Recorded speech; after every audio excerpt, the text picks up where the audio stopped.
So welcome to our fifth episode, okay? And today we have our beloved guests here. We have two guests here today. We have YB Amira and Rashifa. Hello, welcome to Hi. our podcast today. Yes. Thank you very much for having us today. Looking forward to our discussion. Me too. Yeah. So Vicky, what's our topic for today's episode? Okay, today since we have young people, so today's topic is about the young. It's the future, navigating Gen Z in the workforce. Yeah. So So it's quite interesting. Why do we have YB Amira and Rashifa here today? yes, because a new generation is arising Yeah. right now. Both of us are millennials. YB Amira is also Gen Y. Yeah. Same category. Wish I'm Gen Z, but no. But then she works with so many Gen Z. Yes. So we understand that in the global survey, the Gen Z population is actually the one that that surpass millennials right now as a total population in generation on Earth. And in the workforce in 2025, Gen Z is accountable for 27% by 2025. So Interesting. as they are arising right now, so they are the future. We would love to understand more about Gen Z and how we can work with Gen Z. So today is about Gen Z. Gen Z. And talking about Gen Z, right? Gen Z, some of y'all will not know like between which age or which age is Gen Z. It's basically 1997 to 2012.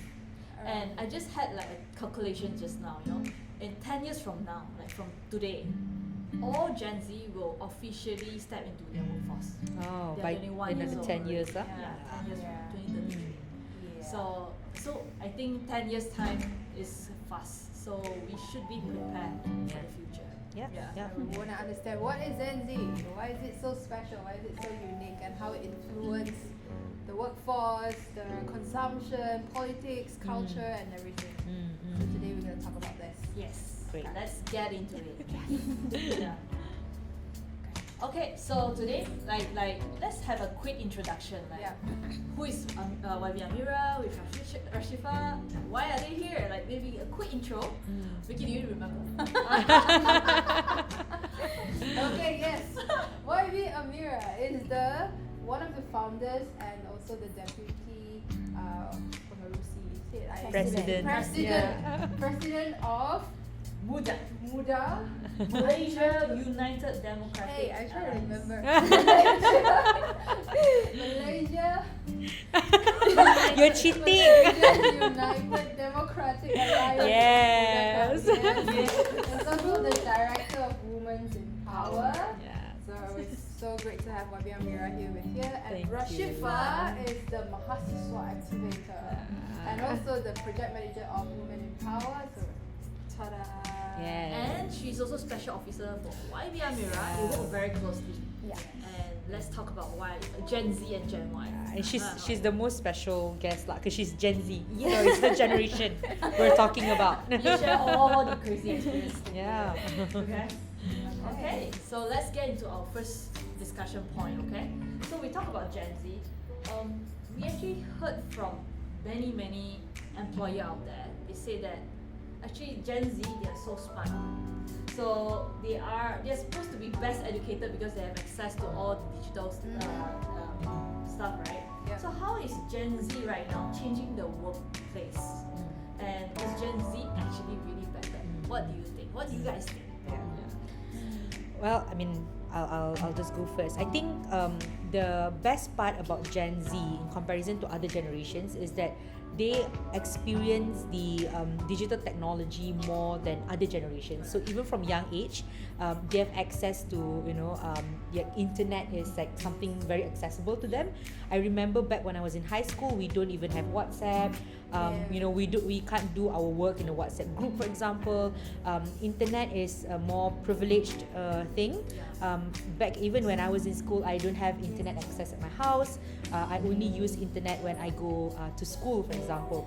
But Generation Z is a generation where internet is just at the tip of their fingers, and that's why I think it's not wrong to say that they are more more educated in sense that they have access to knowledge, not just knowledge learned in schools, but they get to read up about what's happening out there, outside of their states. They can read up about just at any point of time they can know what's happening in the US, for example. At any point of time they can learn about, let's say right now, because I'm in politics, for example, right? And right now there's an election in Thailand.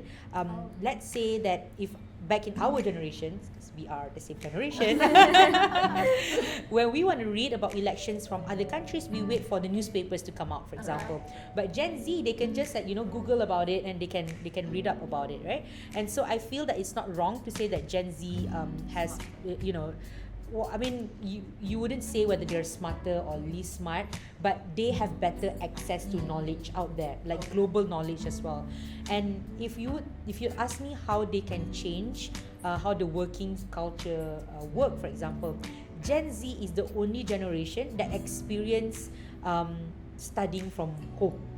They are the only generation that was affected by the pandemic, and so they are the only generation that understands that now working is flexible. Like our generation, millennial, we still want, if best possible, we want to have face-to-face meeting. Best possible, we want to, whenever we want to have work or anything, we say, oh, you have to be there physically. And I'm still a staunch believer in this because I feel that that's the best way for you to connect. But Gen Z, they're like, hey, if I can do something back at my house, why do I have to travel and take the train all the way to the office when I can just be just as productive back at my houses? So there's a lot of different work culture that Gen Z can bring to the table, and I personally have learned a lot from most of my officers are Gen Z, and so I've learned a lot from them as well. So I mean, maybe Rashifa can speak best about it. Yeah. Gen Z perspective. I think from the Gen Z perspective, the biggest difference that I can see, especially working in politics, I think is the way we consume media and the way we get our information. I think for now, I can say mostly in my generation, we don't read newspaper anymore. We get our Twitter mostly from TikTok, from Twitter. And I think it's not only consuming media, and it's also understanding public opinion. And I think working in politics is very important to consume media and understand public opinion, because you have to understand what people are saying based on this news. So for example, if I was looking on Twitter for news, for example, if I see an article, I will also see the comments of what people are saying, the quote tweets, how people are retweeting this, are people agreeing to this or are people disagreeing to this. So in my background, working in politics is so important for that.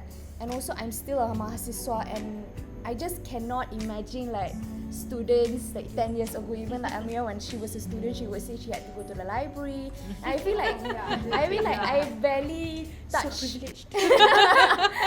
I feel because I'm doing my thesis right now, I don't really have to heavily rely on having going to the library. I could just do everything on my laptop. So I think that is also a privilege as well. It's like a different world. Yeah. So I think in terms of media and information, we can definitely use it to our advantage. And I think Gen Z is very good at utilizing it because we started doing that since in a very young age. So I think that's the biggest difference. Right. So you talk a lot about utilizing the technologies, right? Since you were born, was it? I think when I start WhatsApp happened, the WhatsApp, everyone started using WhatsApp when I was 15. High school time. So, but I can't remember a life where there was no WhatsApp. Can you imagine having to SMS? That's our world. Yeah. We went through that. And SMS is 10 cents, 20 cents. So but now WhatsApp is everything is free, everything is on the internet. It was very precious. Yeah. And then you have the word limit, right? Yeah. So you have to make sure you don't exceed, so then it will become 2 texts instead of 1 text. Do you know that? So now looking back at bringing into the workforce, into the workplace right now, it could be study as well, it could be in your space as well. So how is Gen Z approach right now that you see the differences that Gen Z is using on the approach towards work Is there any differences, or if we want to compare, right? Compare to previous millennials, compared to previous generations, so what are the differences that you notice? You wanna go I first? mean, I can't really. Maybe Amira can explain more on that because I've been using this kind of tools and instruments since I was in high school. So, but I feel like it's just so much better that way, even though there is cons to it. But I feel like I still think that the utilizing the internet and utilizing media, Gen Y, like your generation millennials, are able to keep up to it. So in terms of utilizing the media and social media and things like that, there is no stark differences. But I guess it's just how we started using it and when we started using it. Yeah. But I think what I find very different, but also like Rashifa said, our generation can adapt to it better. But if you compare it to the Gen X, for example, it's quite tough. We are in a world where, like, you know, AI is just everywhere. And so I was just talking to some of my team members the other day, you know, like, oh, you know, these days, because like, for example, we in politics, we have to do a lot of copywriting and do a lot of, like, you know, a lot of messaging out there and stuff.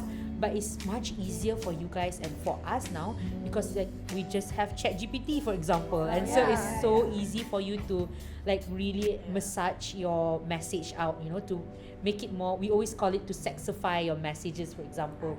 And like things are just a lot easier. For example, even when we're talking about designing, you make it accessible to everyone. Before this, only those who know how to use Photoshop can have like very, very interesting like PowerPoint design and stuff.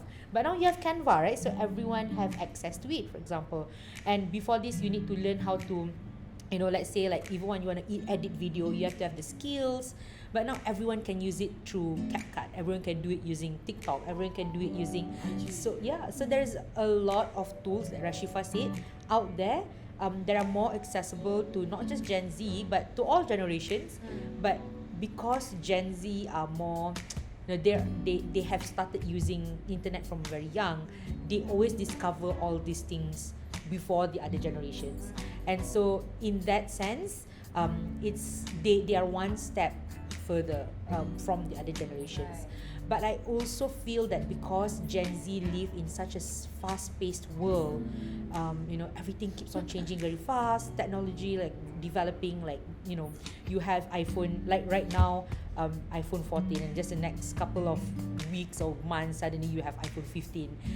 In the same way that technology develops so fast, that Gen Z became, you know, it's Not so impatient. they have very short attention span. Yes. Right. Yeah, and I'm not saying this with any negative connotation, but you can just see, for example, back in our years, we watch YouTube videos a lot, and we can sit watching YouTube video for like 20-30 minutes and just watch that video and be like, oh, you know, we consume knowledge that way.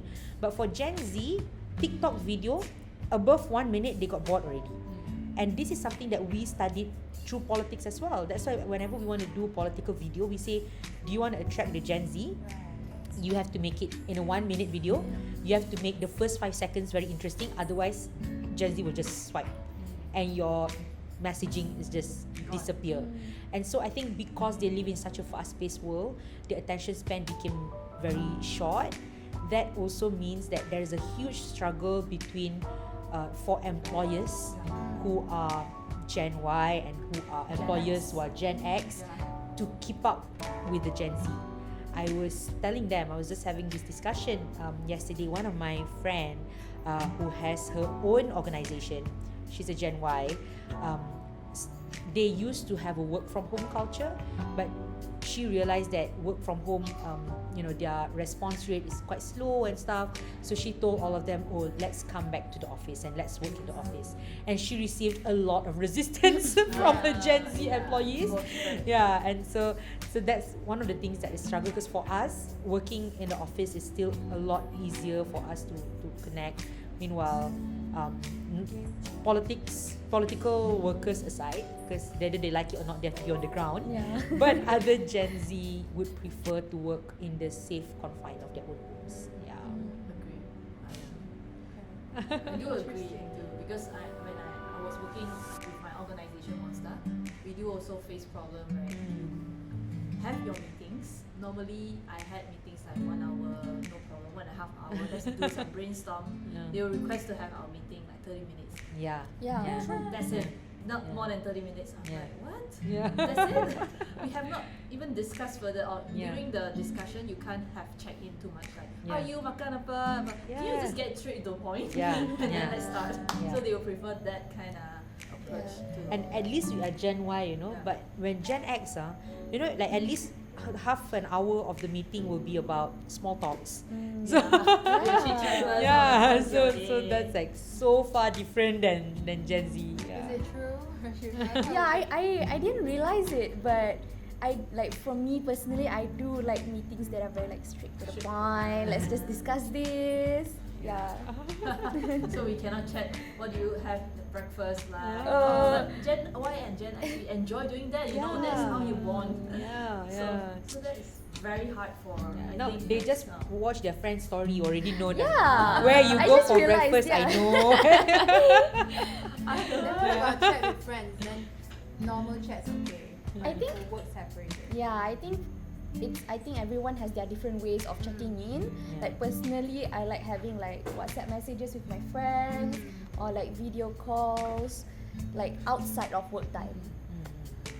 So you all separate it quite well. Like this is for Yes. personal, then this is for work. Yeah. You don't put it together. Yeah. Because I feel like, just personally, I think talking about like personal stuff in meetings can like drag into stuff that like really Not prolongs the meeting. So I think having that work and personal divide in the workspace I think it's much better and much productive that way. It's also a valuable input. I think Yeah. it's yeah. I think to the leaders out there or women leaders out there, right, if you have any Gen Z employees, do take note on this because I think that's very important to be aware on their approach in work so that we can put them together and make your work more effective, right? Yeah. So I think these are something that we shall take note. Good Yeah. point. Right? Okay, next question. So we're gonna talk about what's the difference being a boss vs a leader in Gen Z, right? The reason why I want to ask is because I think how do we differentiate leadership and authority, especially with the group of Gen Z? Personally, I feel if you are using the authority way, to me, it's not working anymore. So, what do you think? Actually, I was just having this discussion with Rashifa as well because we were talking about election and stuff. So I was telling Rashifa that I think it's very important, especially when you are female. And this might sound a little bit sexist, but the world is like that in sense that when a man is authoritative, they'll see that man as an alpha leader.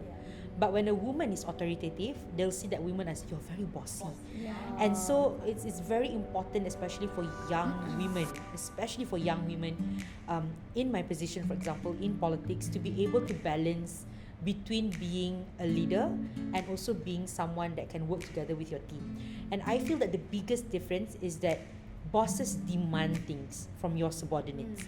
Whether the subordinates like it or not, you demand it to happen, and I want it to happen, you make it happen. But I think leaders have to be able to inspire your subordinates, to inspire the people in your team to go on that journey with you. I think that's super important in politics. I was talking to Rashifa. You don't want people to work for you simply because I want to pay at the end of the month. You don't want people to work for you simply because they feel that, I just want to get this over and done with. You want the people to share the same vision as you. You want them to trust you and trust your leadership. And that's when I think the huge difference between being a boss and being a leader. And that is especially important in politics because politics is a very, very I wouldn't say it's very dirty or very bad, but politics is something that everyone changes their loyalty and their perspective very easily, and you require loyalty when it comes to politics, right? And so if you have people who just work for you because they feel like they have to, rather than people who work for you because they feel that this is somebody I aspire to see as a leader in my country, for example, then you'll be easily losing the people around you. So I think when it comes to between being a boss and a leader. That's the stark difference, whether or not you are able to inspire your followers to listen to what you say, whether you are able to inspire your followers to go and do that journey with you, because it's a very, very challenging journey. I think in our short stint in politics, we can say that it's not the easiest thing to do. You have a lot of trials, you have a lot of social media, online bullying, you'll have a lot of that. Whether or not your leader can inspire you to stay, and that's something very important for a leader to do. And that's one. Number two, I think leaders also must empower your team, because you don't want, like, of course it's important for you to shine as a leader, right? But you also do not want to outshine other people around you. You must be able to uplift the people around you so that they are also going to take up spaces of leadership. And I was telling we had a meeting just now, and I was telling we had a meeting with the Japan embassy. I was telling, the issue is that a lot of people feel that I have to be there and no one else can be there with me. Right. Especially in politics, even women leaders love to take down other women leaders. Yeah. But actually, you have to tell all the women political leaders out there, we do not have enough women in politics. We only have 15% like parliamentarians, and we only have like 10% women participation in politics. And so there's Malaysia is large enough for more women to take up spaces of leadership, and we need to be able to empower more young women to be in spaces of leadership. Maybe I don't know. Suddenly I say all this, and Rashifa was like, "But you're a boss. You're not a leader." Yeah, I mean, your question was like between authority and leadership. I think in terms of authority, the way society and the way system reflects on what authority is someone who can implement fear and implement action to you. That's how I see it. So I think that when we're talking about Gen Zs, it's personally for me, I would love to work with a leader who can inspire me to become a leader one day. So for example, like actually working with Amira is actually my first job. So I started volunteering with her last year. And I see her as a leader, and I see her as someone who can inspire me to become a leader one day. And I feel like, when you have like imposter syndrome, when you have insecurity, it's good to have someone you can look up to, because you feel like, okay, I can follow and reflect the way I want to do things with following what she's doing. And I think in terms of leadership, it's good to have a person who believes in you as well. I think even when we're talking about corporate jobs or even in politics, it's good when you have someone that empowers you in whatever you do, when you're writing a report or writing proposal or even managing a project. And it's very important to have those people in your life and your workspace as well. It's a two-way thing, right? Yeah, like exactly. You inspire one to be, and then the other person Yeah. believes in you. Yeah, I think, and I got really lucky as well to have Amira as my boss. You made it. So She has to say it.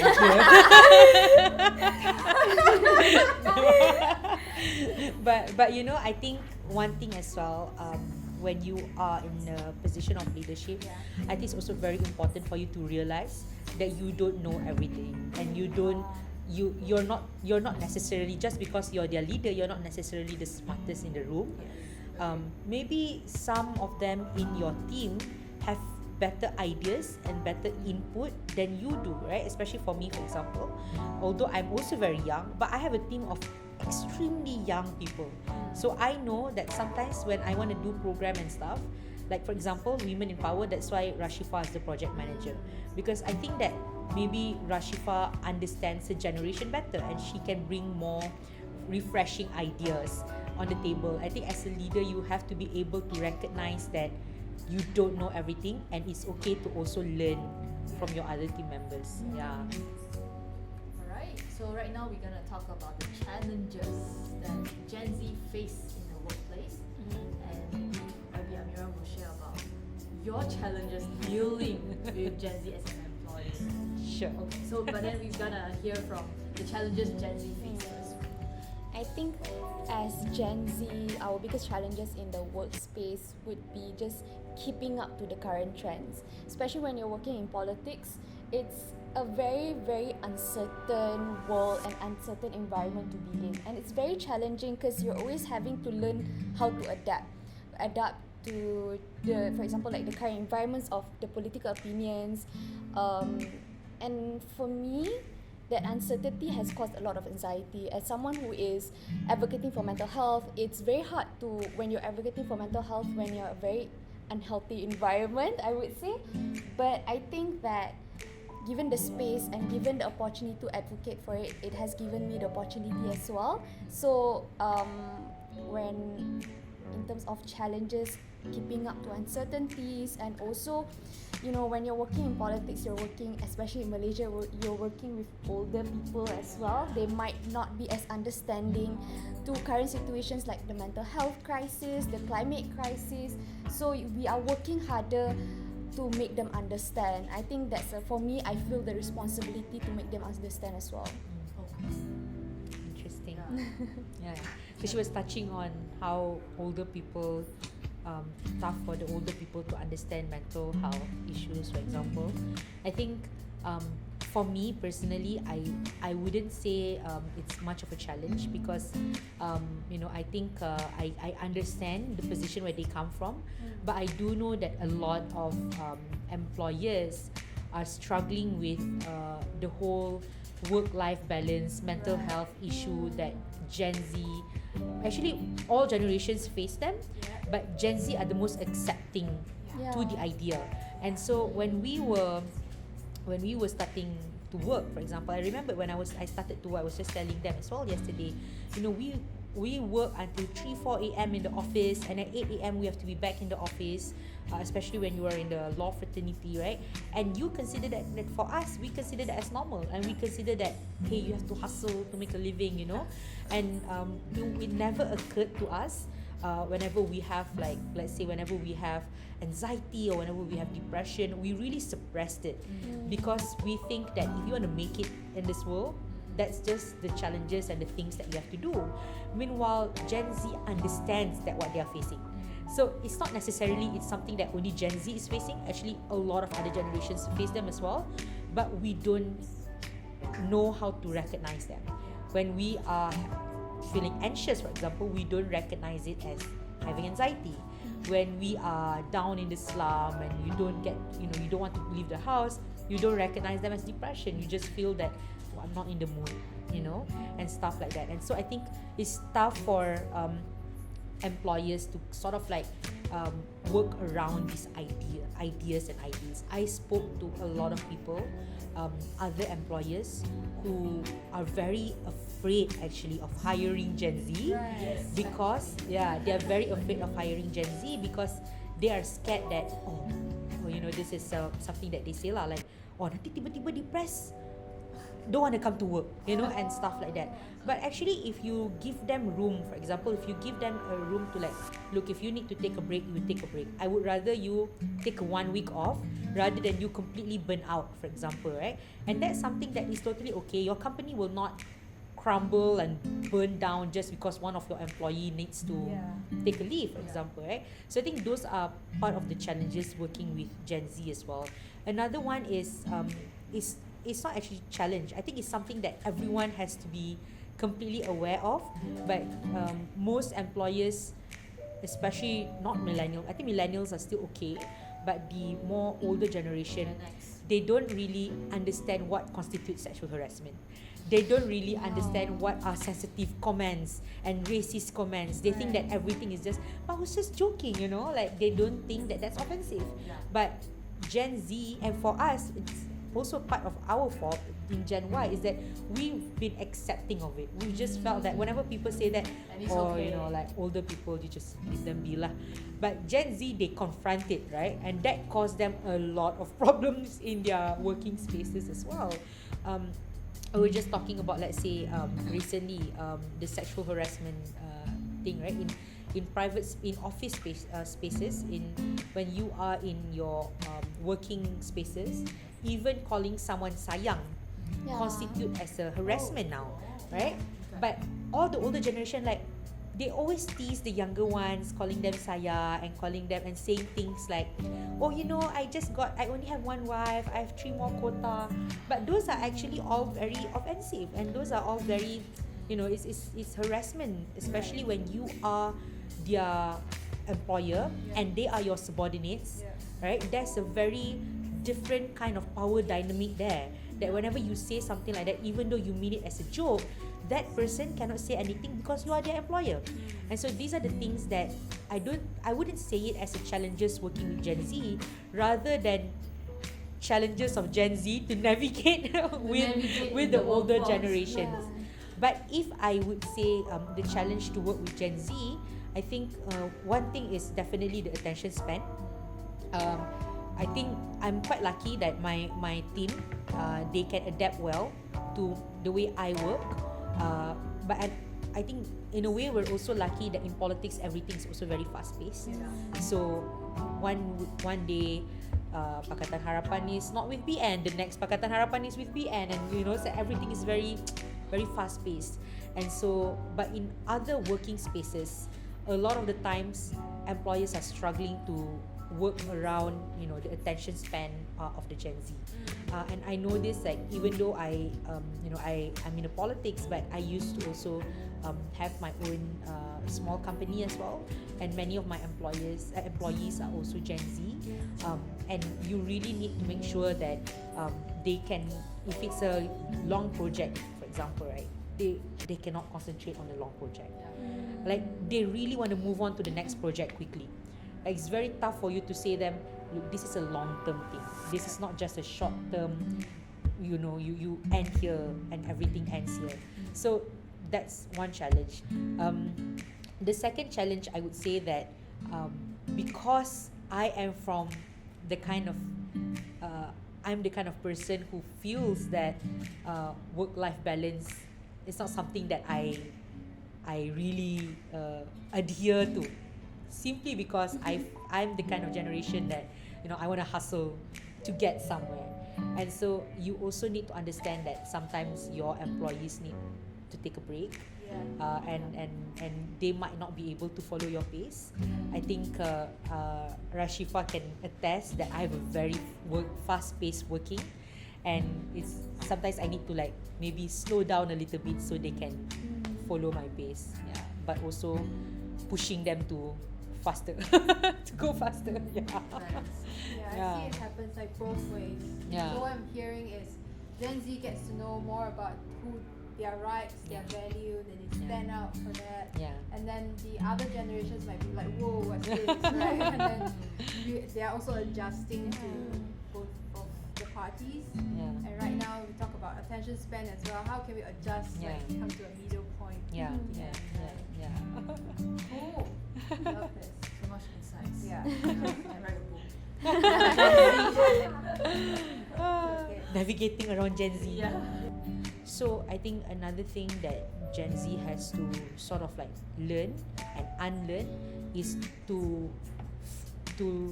look from different perspectives and form your own opinion rather than following what is the most popular opinion out there. Because sometimes most popular doesn't mean it's the right opinion. And I think adapting to that, for example, if I was reading a news article or finding a new social issue that people are talking about, I would just pause and not scroll Twitter and see about what's happening in the hashtags. It's better to just understand the issue and then form your own opinions about it and have it publicly discussed, not discuss it on Twitter. I think that's one of the things that I've learned the most working in politics, because I get to have these conversations with the politician themselves. So it expands your horizon on whether it's my opinion a privileged opinion, or whether it's something that a lot of people have thought about. Okay, that's a very good thought process. That you form your own opinion, just following the trend.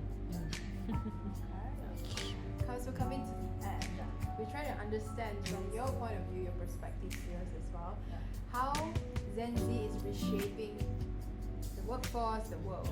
In short sentence, for you. How Gen Z changing the How world. is Gen Z changing the world? I would say that Gen Z recognizes and acknowledges their rights far better than other generations, which means that you are shaping the working culture to be more respectful of people's spaces. You are also championing about better, fairer wages, not just for your generation, but that will be benefiting all generations and more generations to come. You are changing the way we think that working culture work. You allow us to believe that working can be flexible, and you can work around and respect each other's differences without offending anyone and still work as a team. And I think that's a very valuable input that Gen Z brings to the table, that if other generations are willing to learn from it, it will create a healthier working culture overall. Yeah. I think for me, what I've learned the most working is that just because it's normalized, it doesn't mean it's right. So Amira was talking about like sexual harassment and like not acknowledging someone's need to take care of their mental health. Those like kind of things are, I feel like, very outdated, and we just need to have a better understanding of what other people feel as well. And I think it's important to acknowledge everyone in the room and what everyone feels.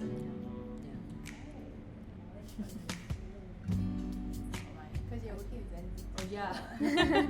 I mean, I'm like absorbing and digesting all the input here. So yeah, actually working with Gen Z, I noticed they have their own opinion, and I think with that it creates diversity, and it creates a very diverse conversation and different perspective, and we don't restrict to only one. I think that gives us options to try out whatever things that we want in the future, and even improve to be more innovative in whatever things we do, not just restricted to the rules A, B, C. But it's okay to be A, C, B, D, E. Then I think the future should be that diverse, and you can see from centralized now becoming decentralized. So, and we should respect that, because nothing is always like hierarchy. It works as a circle. So I always believe, I tell my team that way, we are not a triangle anymore. We don't need to report to me only, but we are a circle that work towards the similar goal. So that is how I think that has changed the dynamic working as a team in an organization. And like you were talking about the opinions, I think nowadays it's not about whether an opinion is right or wrong. It's more important to acknowledge the bigger conversation of why that opinion exists. The why. Okay. So what I'm hearing is diversity and inclusion matters. It's like It does, What do you think from women leaders' perspective? what? What are you showing up? As for Gen Z, my mind blank. The person that I really know well is my brother and the Gen Z that represents. So for me, I definitely take on a lot of notes from your experiences and your sharing. Alright, so actually we come to the end of about the topic from Gen Z and navigating Gen Z in the workforce. Great. So thank you so much for all of your time here, YB Amira, and Thank you for having us. Thank you for your time. Yeah, hopefully we bring good insights. Yes. So thank you so much once again for participating in today's Her Strength, Her Story. Thank you for having us. Yeah, thank you. So if you like our episode, do really subscribe and comment what are the topics or what are your thoughts about our conversation and our debate about the agree and disagree, and share your opinion with us, okay? So thank you so much. I'll see you guys in our next episode. So, what's your story?